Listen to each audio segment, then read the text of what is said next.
Ассаламу алейкум ва рахматуллахи ва баракатух. Бүгін тапшыруны мин Зульфире Сынагатуллин алып бара. Шушы күннәрдә Рәсүлнең тууына 185 ел булуына багышланган чаралар уздырылды. Олар Оренбург өлкәсендә, Учалыда һәм Уфада оештырылды. Шушы чаралар кысаларында Уфада Ихлас мәчетендә Коръән Кәрим уку ярышы үткәрелеп китте. Бу ярышта 2 яшьтән алып 15 яшькә кадәр төрле районнардан, шәһәрләрдән, авыллардан, кичкенә балалардан алып, ата-аналар, үсмер балалар, галимнәр һәм дин әһелләре катнашты. Чараны Уфа шәһәре Ихлас мәчете имам хатибы Мөхәммәд Галләм ачып җибәрде. Бүген шумып диңгезгә күп итеп инҗеләр алыйк, гамәл өчен барысында күңелләргә салыйк. Алух ватаныбыз Русия, җәннәт кебек мәмләкәтебез Башкортстанда бәхет кояшыбыз, җиһан кочагында иминлек йолдызыбыз балкысын дип дугалар кылмактабыз. Гомер кичергәндә тик Аллаһның гына Кылы, Аллаһ пайгамбарыбыз Хәзрәте Мөхәммәд саллаллаһу алейхи ва сәлламның лайыклы өммәте ва кыямат алдыннан киләчәк имам Мәһдинең лайыклы гаскәре булып гомер кичерүләр насип әйләсен. Аллаһ безләрне галимсез итмәсен, Коръәнсез итмәсен. Аллаһ безләрне акылсыз һәм имансыз итмәсен. Аллаһ безләрне ватансыз итмәсен. Аллаһ безләрне байраксыз итмәсен. Аллаһ безләрне гаскәрсез итмәсен. Аминь. Дорогие друзья, дорогие прихожане, еще 3 года тому назад Владимир Владимирович Путин при встрече с мусульманским духовенством России в городе Уфе сказал: ислам – яркий культурный компонент российского общества. У мусульманских религиозных организаций есть все возможности для своего широкого позиционирования в средствах массовой информации. Ислам – это развивающееся мировоззрение, модернизация, его главное качество и ведущая сила, и она способна ответить на все вызовы времени. Религиозная организация «Ихлас» сегодня открывает особо яркую страницу своей истории. Как сказал мыслитель своего времени, из всей земной музыки ближе всего к небесам это биение истинно любящего сердца. Лишь в любви мы можем добиться единения с Богом. Всякое дело, совершенное с любовью, она нас приближает к Всевышнему. Динебез ислам, ул милләтебезнең зыялыларына, хәлләренә таянган һәм гасырлар төпкеннән әнә шулай барганда. Сегодня поднимем все руки в молитве все выше и выше, и пусть наша вера, пусть все будет крепче и крепче. Чараны оештыруда, алып баруда Ислам бизнесы халыкара ассоциациясының президенты Марат Кабаев олы ярдәм күрсәтте. Ул бу чараларның әһәмияте, кирәклеге һәм файдасы турында үз фикерен белдерде. Хәзер сүз Марат Кабаевка. Ассаламу алейкум ва рахматуллахи ва баракатух. Вчера, по воле Всевышнего Аллаха, мы оказались на открытии медресе Зайнула Расуля. Это в Троицке. И вот как бы таким вояжем мы своей командой, конечно же, приехали в Уфу, вот, чтобы присутствовать на конкурсе чтецов Корана. Конечно же, в такой вот прекрасный день, солнечный день, вот, где будет звучать Коран. В хадисе тоже сказано, что где читается Коран, да не сходится благо. И то, что посланник Аллаха, саллаллаху алейхи салям, сказал о том, что самый благой человек тот, кто изучает Коран сам и учит ему других. Вот, поэтому хотелось бы пожелать всем детям, детишкам нашим, которые будут принимать участие в конкурсе, вот, чтобы не волновались, а именно делали то, что знают. Ну, где-то, конечно, и взрослые подскажут, но и каждому из этих участников будут призы. Вот, то, что, не то, что стимул, а это просто как напоминание о том, что в этот день проходил такой праздник. Конкурс чтецов Корана – это прежде всего это не соревновательные какие-то мероприятия, а именно чтобы все мы, братья и сестры, объединялись, показывали это и детям нашим, и говорили об этом, и доносили до них, что мы должны быть в объединении, ни в коем случае не в разъединении.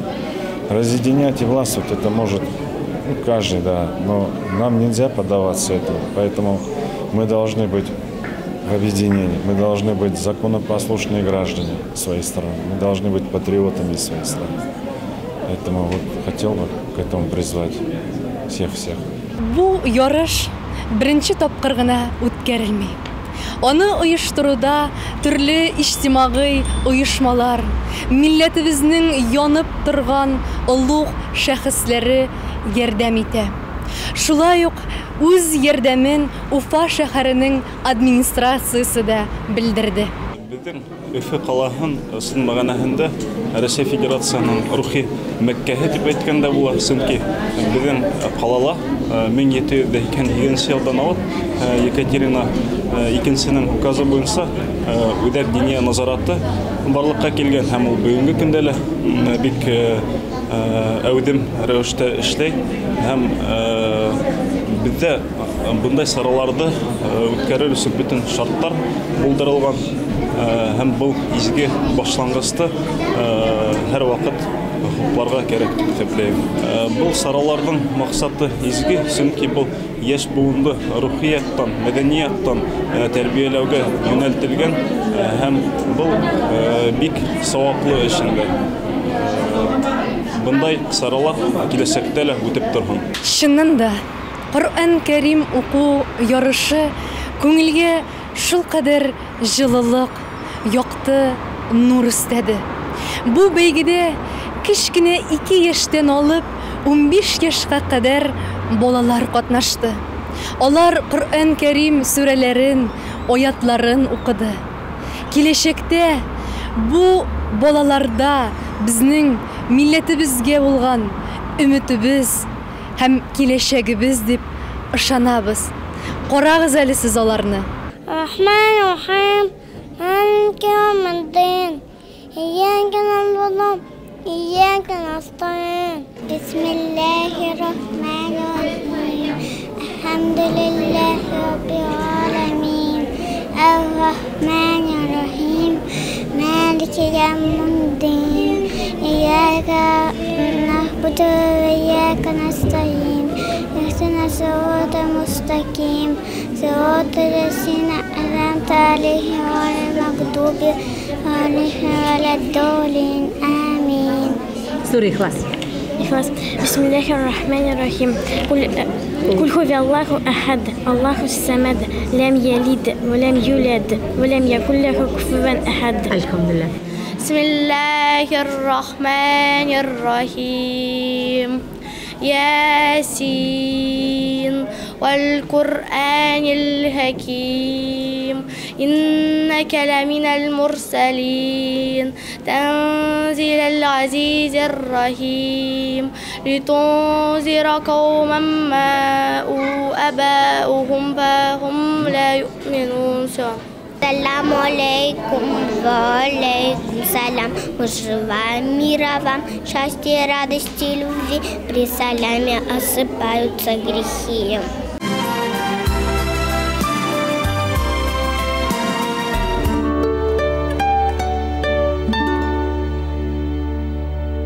Шорабызда төрле өлкәләрдән булган. Шул исәптән дин, бизнес, фән, мәдәният өлкәләреннән булган олуг шәхесләр катнашты. Алар шушы чараны оештыруга һәм үткәрүгә үз фикерләрен җиткерде.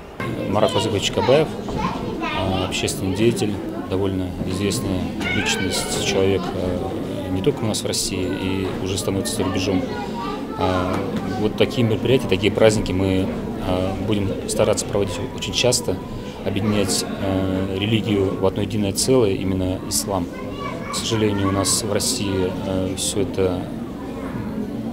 это отходит, но я думаю, благодаря нашей ассоциации все это объединится, иншаллах.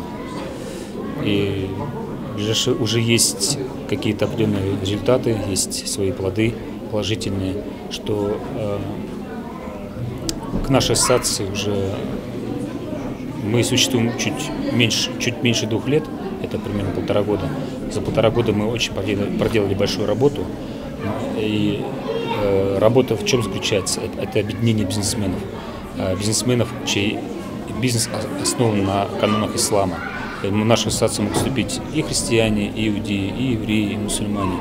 Лишь бы их бизнес был бы не харамный. Барысы бик оешма матур. Балаларга инде аларның күңелендә кала мәңгелеккә. Менә без үзебез бала сактан әниләр әйткән сүзләрне онытмыйбыз, шуның кебек аларга да сеңә нык әйбәт итеп. Иң беренче безнең вазифабыз балаларыбызга, киләсе буыннарыбызга Аллаһны таныту. Пәйгамбәрбез саллаллаһу алейһи ва саллям өйрәткәнчә, галим кеше шул кеше, кем Аллаһны таный. Менә шушы нәрсәне аңласак, без инде үзебезгә карата, тормышыбызга карата, якыннарыбызга карата үзебезнең инде фикерләребезне, карашыбызны үзгәртәбез. Чөнки әгәр кеше Аллаһны таный икән, димәк, ул үзенең кем икәнен, каян килгәнен, кая барасын, ничек яшәргә тиеш икәнен, дөнья һәм мәңгелек бәхетенә ничек ирешергә мөмкинчелек бар икәнен, нинди юлда булуны ул күзаллый. Ризаетдин Фәхретдин әйткәнчә, кешенең кем икәнен, каян килеп, кая барасын, дөнья һәм мәңгелек бәхетенә ирешә торган, аңлаткан бердән-бер юл ул ислам дине ди. Һәм тагын Ризаетдин Фәхретдиннең бер үзенең насихатларын искә төшерәсе килә, ул нәрсә ди? Бала чакта алган тәрбияне соңыннан бөтен дөнья халкы да үзгәртә алмас ди. Менә шушы галимнәребезнең фикерләренә таянып, Пәйгамбәрбез саллаллаһу алейһи ва саллям да безгә җиткерә, бигрәк тә Коръән укучылар, Коръән өйрәтүчеләр турында сезнең иң хәерлеләрегез ди, Коръәнне өйрәтүчеләр һәм укучылар. Коръән белән яшәүчеләр, әлхәмдүлиллаһ. Менә шушы фикерләргә таянып әйтәсе килә инде, бүгенге менә шушы чарабыз бигрәк тә балаларның Коръән укулары, ятлаулары менә дөньяның һәм мәңгелекнең бәхетенә ирешүнең бер юлы. Слава Богу, у нас этот конкурс уже становится традиционным, мы его 2-й раз уже проводим. Но отрадно то, что призы у нас, во-первых, становятся все лучше и лучше от года в год. Коран хафизов очень в этом году много детишек. И вот что мне больше всего понравилось, что среди маленьких детишек очень много появилось Коран хафизов. Очень много с регионов у нас приехало детей. Даже приехали 2 мальчика, меня вообще удивило, с Одессы. И представляете, у них в Одессе есть мусульманская школа, и они в этой мусульманской школе учатся. И они Коран хафизы. Альхамдулилля, вот это мне очень понравилось. Это, мне кажется, отличительная особенность вот этого сегодняшнего конкурса. Основная цель – это популяризация ислама и развитие ислама в нашем регионе. К сожалению, недостаточно еще у нас люди осведомлены о законах шариата, об основах ислама. Поэтому здесь я вижу, в первую очередь, первостепенная задача – это популяризация ислама среди населения. Здесь мы так... У нас очень профессиональное, очень грамотное жюри было. Они очень радушны, с любовью к нашим детишкам все относились, поэтому никто строго не спрашивал. И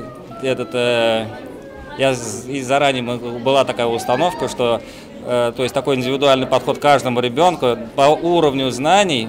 Тут не было такого, как в институте, там, допустим, чтобы завалить кого-то или показать его незнание или что-то еще. Есть именно вот с такой любовью и женщины, и вот у нас хазраты к этим детишкам, и у них во взглядах эта любовь читалась. Вот это вот характерно для этого конкурса, что вся мечеть была наполнена именно такой любовью. Альхамдулилля. Беренчедән мин үзебезнең телевизор караучыларына сәламлыйм. Ихлас мәчетендә бу безнең культура, мәдәният мәркәзләренең берсе. Бүгенге көндә Ихлас мәчетендә Коръән укучылар ярышы бара, яшь Коръән укучылар. Монда шул кадәр матур яшь малайлар, кызлар йөгереп йөриләр, 2 яшьтән башлап 12 яшькә кадәр. Мин монда булуыма бик шатмын. Бу бүгенге чара Зайнулла Ишан Расуловның тууына 185 елу хөрмәтендә узгарылган чаралар рәтендә үтә. Без әле моны кичә Уфада һәм Ушалыда һәм дә Троицк шәһәрләрендә зур итеп фәнни конференция үткәрдек Зайнулла Расуловка багышлап. Ул конференциялар бездә генә түгел, әйтүемчә Ушалыда да үтә, Троицкта да үтә. Мәсәлән, Троицкта 7-нче Расули укулары үтә. Без Уфада аны башлап беренче мәртәбә 2007-дә үткәргән идек, аннан соң 2013-дә үткәрдек һәм дә моны 2018-дә дә үткәрергә насип булды.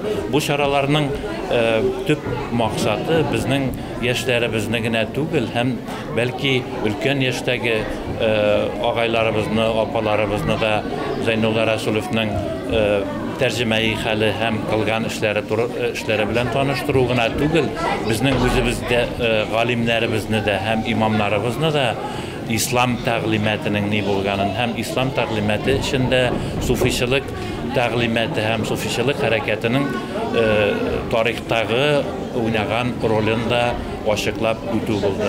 Безнең чарабызда күп шәһәрләрдән генә, үзебезнең Русия шәһәрләреннән генә түгел, чит илләрдән дә кунакларыбыз булды. Төркиядән, Азәрбайҗаннан, Үзбәкистаннан, Алманиядән һәм башка илдән бик дәрәҗәле галимнәр килделәр. Күп дәрәҗәле авыр сорауларны күтәрдек. Махачкаладан безнең бөек яшь галимебез Шамил Шихалиев килде һәм ул үзенең яңа табышлары белән тапшырды. Алар арасында Зайнулла Расуловның иҗаза нәмәләре дә килеп чыктылар. Ул Зайнулла Ишанның биографиясын өйрәнүдә зур яңа чыганаклар булып тора. Һәм дә менә без әле Ихлас мәчетендә дә үзебезнең монда килгән милләттәшләребез, мәсләктәшләребез белән утырда сөйләшеп, үзебезнең булган фикерләребезне арттырып менә бүген шулай итеп шатланып йөрибез һәм дә киләчәктә дә Ихлас Шәриф мәчетендә без очрашырбыз дип уйлыйбыз, үзебезне баетып китәрбез дип уйлыйбыз. Рәхмәт.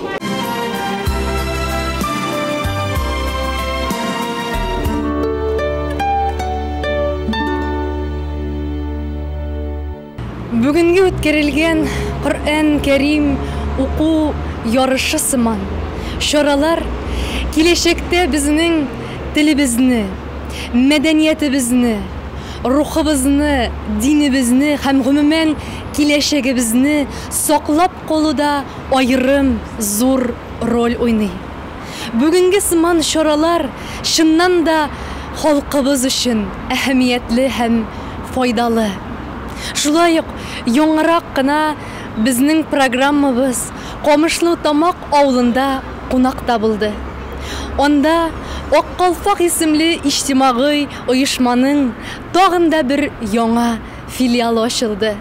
Хәзер инде игътибарыгызны Камышлы Тамак авылында үткәрелгән чарага юнәлтәбез. Безнең бик күп регионнарда бүгенге көндә 47 регионда Калфак оешмасы 18 чит илдә эшли. Татарстанның барлык 43 районында да һәм шәһәрләрендә эшли. Шулар арасында Башкортстанныкы мин чын горурлык белән әйтәм аерылып тора. Бүгенге көндә Башкортстанның менә 39 районында Ак Калфак оешмасы эшли. Районда 39 булса, әле уларның һәр берсенең филиаллары авылларда бар. Ә менә иртәгә Бакалыда 40-нчы Ак Калфак оешмасы ачыла. Чынлап та бөтен Башкортстан җирлеген иңләп, буйлап бу оешманың эшчәнлеге бара. Һәм бик матур, тырышлык һәм үҗәтлек белән аның җитәкчесе бик үҗәт ханым, Лүция ханым, бик тырыш ханым ул. Һәм аның шуңа күрәдер дә бик булдыклы ханым булган өчен аның артыннан иярүче ханымнар да бик хисап. Һәм алар һәр җирдә үзләренең билгеләре белән киемнәрен матур итеп, алар бик күп калфаклар тегеләр хәзер. Шигәләр. Бик матур милли картиналар ясыйлар, язалар. Һәм шул ук вакытта калфаклар тегеләр. Нинди генә эшкә тотынсалар да аларның барып чыга. Мин аларга уңышлар гына телим.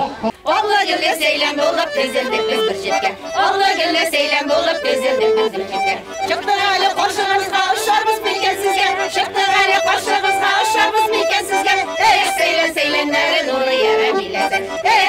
Сәйләннәре нуры яра биләсен. Бу бәйрәмгә кемнәр генә калды икән киләсе. Бу бәйрәмгә кемнәр генә калды икән киләсе. Камышлыга кергән чакта каршы алла чишмәләр. Камышлыга кергән чакта каршы алла чишмәләр. Безне якта уйнап көлеп җырлап гомер итәләр. Безне якта уйнап көлеп җырлап гомер итәләр. Сәйләннәре әлфия фәридәсен. Сәйләннәре әлфия фәридәсен. Сезнең белән килә дуслар узын гомер итәсен. Сезнең белән килә дуслар узын гомер итәсен.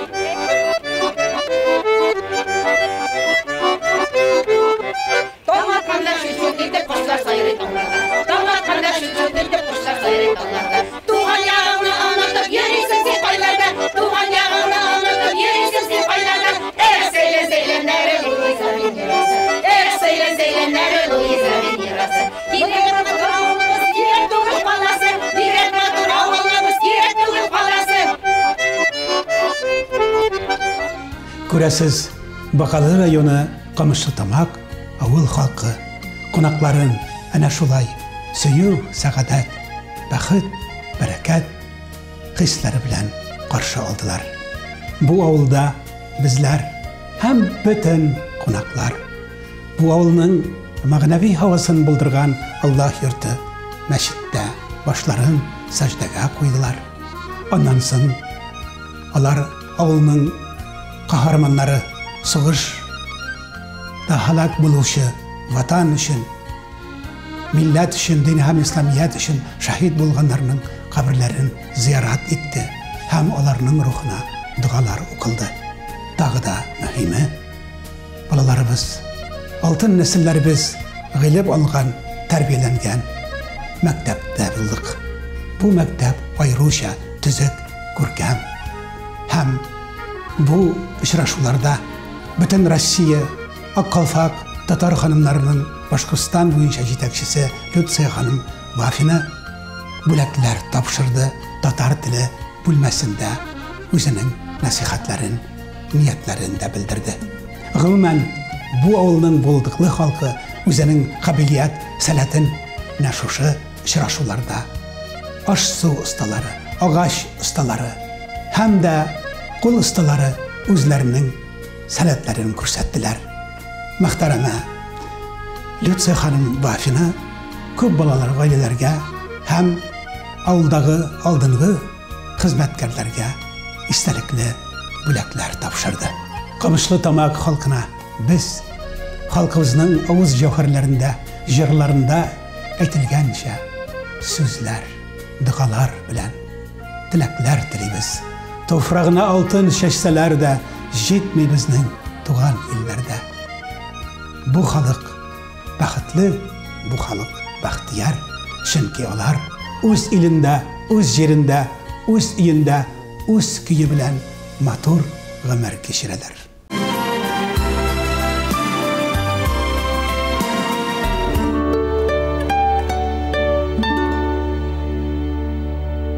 Шуның белән бүгенге безнең тапшыруыбыз tamam. Киләчәктә дә безнең тапшыруыбызны карагыз. Туганнарыгыз һәм якыннарыгыз белән уртаклашыгыз. Сезгә киләчәктә исәнлек, саулык, сәламәтлек телибез. Күңелегездә якты кояш нуры булып балкыган иман нуры сүнмәсен. Ва рахматуллаһи ва баракатуһ.